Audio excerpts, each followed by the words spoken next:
Bapak-bapak yang punya istri, yang punya suami, lalu punya anak, ada yang lamar anakmu, maka lihat agamanya. Agamanya dulu. Semoga dengan pertimbangan agama, ketika usia senja, anak-anakmu nanti insya Allah mengurusmu ketika kalian sudah tua. Tapi kalau agamanya tidak baik, meskipun penghasilnya banyak, rumahnya banyak, mobilnya mewah, kau datang ke rumahnya, dia lebih sayang sama potnya daripada kalian mertuanya. Pecah potnya marah, apa itu bapakmu? Sudah pensiun bikin jengkel saja kerjanya. Apa enaknya sudah gitu, Pak? Lebih hormat sama karpetnya yang harga puluhan juta, hanya karena kalian di situ tiba-tiba jatuh gigi palsumu. Marahlah dia. Itu kalau dia terlalu kaya tapi tidak baik agamanya, lebih dihargai harta yang ada di rumahnya daripada kehadiran mertua dan orang tuanya. Tapi agamanya. Ya. Nah, itu dulu cara memilihnya. Pegang ini. Adik-adik yang belum menikah, itu pegang itu 4. Lihat agamanya, utamakan itu. Bagaimana kami yang sudah punya istri, Ustaz? Nah, Bapak boleh evaluasi ulang. Ya. Kalau berani. Ibu-ibu mau masuk surga, Ibu? Mau, Ibu? Bukan cuma mau surga, dirindukan oleh surga, Ibu. Mulai cemas ibu-ibu dulu. Gimana caranya, Bu? Suruh suami kawin lagi.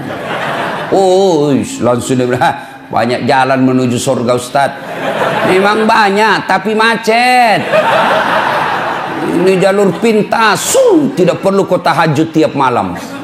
Dia bilang, sakit hati sih, Ustaz, berat, Ustaz. Memang ibu sakit hati, sebab hadiahnya surga. Kalau tidak sakit hati, hadiahnya kipas angin. Ya, berikutnya, suami harus tahu tanggung jawab kepada istri. Istri harus tahu tanggung jawab kepada suami. Anak melaksanakan kewajibannya kepada orang tua melaksanakan kewajibannya kepada anak. Mari, sudah nikah. Pertama, kewajiban istri. Nah, ibu-ibu mau menjadi istri yang soleha? Mau, Ibu? Kenapa cuma 17? Mau, Ibu? Nah, Ibu kalau mau, nih laksanakan tugas-tugas istri yang soleha. Istri yang soleha itu selalu saya rumuskan menjadi satu kata. Istri yang soleha. Satu kata. Apa itu? Rena. Apa itu Rena, Ustaz? Singkatan dari R, E, N, A, H, Rena. Apa itu Rena, Ustaz? Satu, ramah. Maka istri yang soleha bertutur kata yang sopan santun kepada suaminya. Bicaranya santun, ngomongnya sopan, maka itulah istri yang baik. Ibu, ketahuilah, tidak ada suami yang senang ketika dikasari sama istrinya. Meskipun istrinya lebih banyak penghasilannya, meskipun istrinya lebih tinggi pendidikannya, meskipun istrinya lebih tinggi status sosialnya, tapi suami merasa, saya lakimu, saya suamimu, saya kepala rumah tanggamu, tolong hormati saya. Makanya kadangkala kalau laki-laki sudah marah, dia kadang-kala bilang, saya tahu uangmu banyak, saya tahu kau orang tua mau orang kaya, saya tahu gajiku tidak seberapa, tapi tolong hargai saya sebagai suamimu. Tuh laki-laki. Maka ibu, kalau kamu dapat kasih sayang suamimu, tolong hormati. Salah satu cara menghormatinya, jangan kau bicara kasar sama suamimu. Alangkah bahagianya seorang suami, datang istrinya, datang suaminya cari nafkah, disambut dengan kalimat dan sopan santun. Assalamualaikum kakandaku Arjunaku. Waalaikumsalam adindaku Sri Kandiku. Bagaimana kabarmu bang selama hari ini? Capek deh, meskipun engkau capek, aku akan membuatmu bahagia di dalam. Silahkan masuk bang.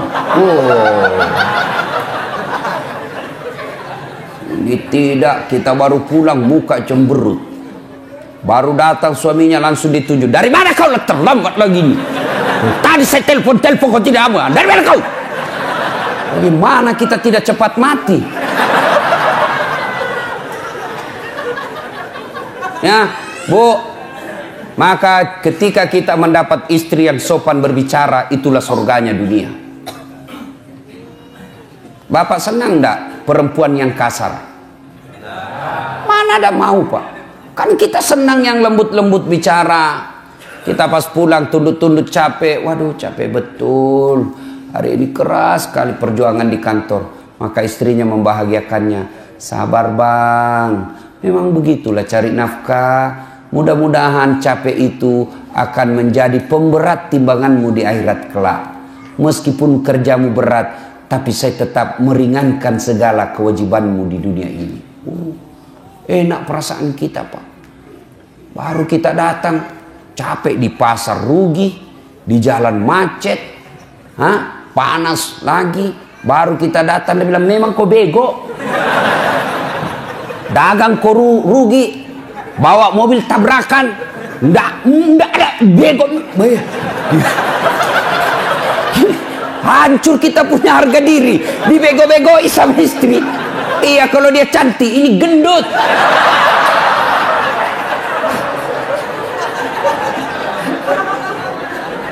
Ya, R, ramah. Yang kedua, RE, apa itu? Elok. Istri yang soleha, maka dia berpenampilan cantik dan menarik di depan suaminya. Ayo, bayangkanlah istrimu masing-masing.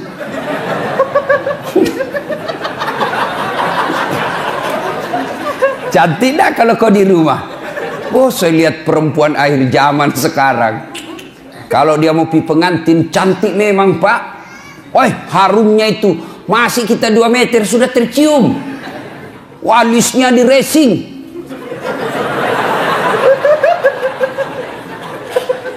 Gitu tuh. Saya lihat tuh di Facebook perempuan sekarang banyak yang palsu, Pak. Alisnya tebal, palsu. Bibirnya merah, palsu. Pipinya kebiru-biruan, palsu. Matanya biru, palsu. Giginya rapi, palsu. Pantatnya gabus. Cantik memang kalau mau pergi pengantin, Masya Allah, cantik betul. Harum, klimis. Tapi kalau mau tidur sama suaminya, la haula wala quwwata illa billah. Kan kita ini membayangkan di kantor capek, berpikir kita di jalan macet. Kita berharap mudah-mudahan sampai di rumah kita dilayani dengan baik. Perempuan yang kita akan datangi membuat kita senang. Sampai di rumah dilihat istri di depan rumah pakai daster, kelihatan tali BH. Dikasih tahu baru turun kita dari mobil. Oh, istri saya kok kayak gini. Iya tuh. Ditegur, kelihatan itu tali BH-mu, dilihat semua orang. Apa dia bilang? Jangan lihat BH-nya, Pung. Yang penting rasanya, bos. Ya, halo Bu. Bu. Ibu. Woi. Mau ndak dirindukan surga? Maka ketika kau tidur berpakaianlah yang cantik. Itu dalam sebuah hadis Nabi jelaskan, malaikat mendoakan wanita, misalnya ibu dandan nih, dandan sebelum tidur, maka malaikat mendoakan sepanjang tidurnya ibu, ya Allah, rahmati wanita ini karena dia berdandan untuk menyenangkan hati suaminya. Itu didoakan sepanjang malam. Ayo ibu terpraktek sebentar. Mau tidur kau seksi sebentar. Kalau perlu pakai baju renang.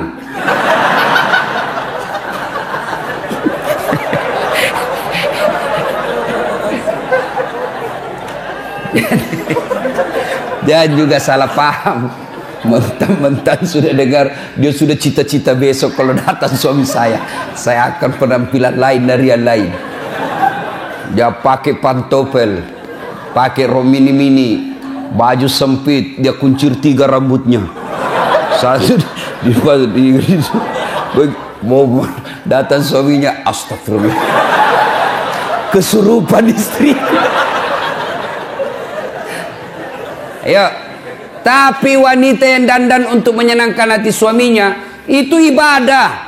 Bahkan wanita soleha itu kata Nabi, mereka yang ketika dipandang oleh suaminya menyenangkan hati suaminya.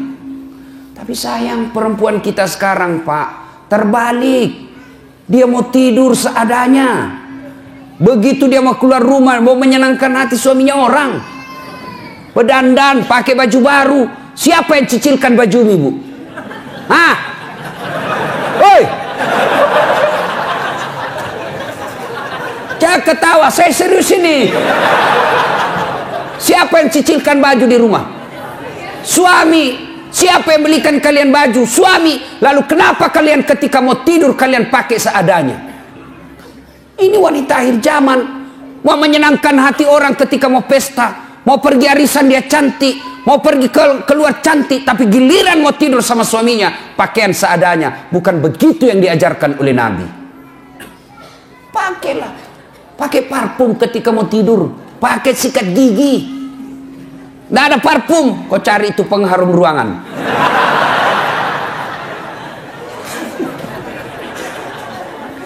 R-E-N. Apa itu N? Nikmat. Istri yang soleha pandai memasak masakan kesenangan suami.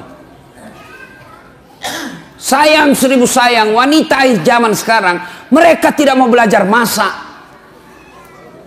Mereka tidak mau belajar masak. Perempuan-perempuan dulu ketika mau menikah dipanggil sama calon mertuanya, nak sini kau nak, itu calon suamimu, anak saya dia paling senang sayur kangkung. Besok dia marah, nih begini caranya, ini yang kau bikinkan, ini masakan kesenangan anak saya. Dan itu memang ibu-ibu dulu itu dia tahu semua masakan kesenangan anaknya. Ibu saya itu di kampung, dia bisa bedakan itu. Oh, kalau anak saya yang pertama itu ini dia senang. Itu anak saya yang ini dia senang ini. Dia tahu semua masakan kesenangan. Maka istri yang baik, maka dia tahu masakan kesenangan suaminya. Tidak bisa tiap hari, ya sudahlah sekali sebulan. Ketika kau sudah terima honornya suamimu, kau masaklah yang dia senang suamimu. Telepon suamimu, bang, jangan makan di luar. Saya masak spesial hari ini buat abangku sayang. Itu kan enak. Kita mau pulang tiba-tiba masuk WhatsApp. Bang, jangan makan di luar ya bang. Hari ini saya masak spesial buat abangku. Sebut aja mau makan apa hari ini. Tenangkan perasaan. Dan itu laki-laki bu. Kalau kau SMS begitu, dia kasih lihat semua temannya di kantor. Hei, lihat istriku. Istri yang soleha. Iya kan Pak? Ya. Tapi apa Bapak pernah di WhatsApp seperti itu? Paling WhatsAppnya, jangan lupa singgah telur bang. Masih baik kalau telur, ini pembalut disuruh kita beli Pak. Apa ketawa membayangkan diri sendiri? Bu, sekarang tapi sayang wanita sekarang. Mereka lebih senang baca-baca kosmetik ya daripada resep membahagiakan suami. Dan kita juga Pak, kalau istri di rumah masak, hargai masakan suami. Istri. Nah, itu istri paling emosi kalau dia sudah masak serius lalu bapak tidak kasih pujian. Membahagiakan istri itu memuji masakannya. Bahkan dari semua jenis bohong, satu bohong yang boleh bahkan berpahala ketika bapak bohong. Apa? Bohongnya seorang suami untuk membahagiakan istrinya. Boleh. Contoh, tiba-tiba istri kita hijrah, bertobat, lalu dia baca ceramah, nonton ceramah Ustadz Das'ad. Salah satu kewajiban istri memasak masakan kesenangan suami. Kalau dia pergi lama masak, dia naik Gojek lah pergi pasar. Ya 1 jam dia keliling. Dia keliling itu pasar untuk mencari yang paling murah. Perempuan kan begitu Pak. Hobinya nawar. Beda 5.000 dia keliling pasar itu. Sudah. Sampailah di rumahnya. Panaslah dia masak. Dia sambil baca buku resep. Dia belajar. Begitu datang suaminya senanglah dia. Wah masakan spesial ini. Begitu dicoba suaminya. Langsung dilistrik. Kenapa bang? Enak betul. Barusan saya dapat masakan seperti ini. Nyaman. Bapak boleh bohong seperti itu. Bahkan bapak akan menghancurkan perasaannya istri ketika bapak terlalu jujur waktu itu. Goblok. Beleng-beleng lu. Hancur perasaannya perempuan. Coba ketika bapak terlalu jujur waktu itu, bagaimana hancurnya perasaan istri. Maka ibu-ibu belajarlah memasak. Ya. Sekarang ibu-ibu malas masak Pak. Dia lebih senang go food. Tak tahu kalau di sini apa ada itu ya, makanan dibeli semua. Itu kalau kota-kota besar Pak semua dibeli. Sambal terasi pun yang sudah diulek-ulek dibeli Pak. 10.000 semua dia beli. Lalu ibu bertanya, Ustadz dosa enggak? Saya bilang selama suamimu ridha, tidak keberatan, tidak berdosa. Tapi ingat, tidak ada pahala yang bisa kau kumpul untuk masuk surga. Tidakkah ke pasar berkeringat itu pahala? Tidakkah mengulek-ulek itu kalian capek pahala? Tidakkah anda ibu memasak itu pahala? Ketika proses itu tidak kita alami, proses membeli ke pasar, proses mengupas, proses memasak, proses menggoreng,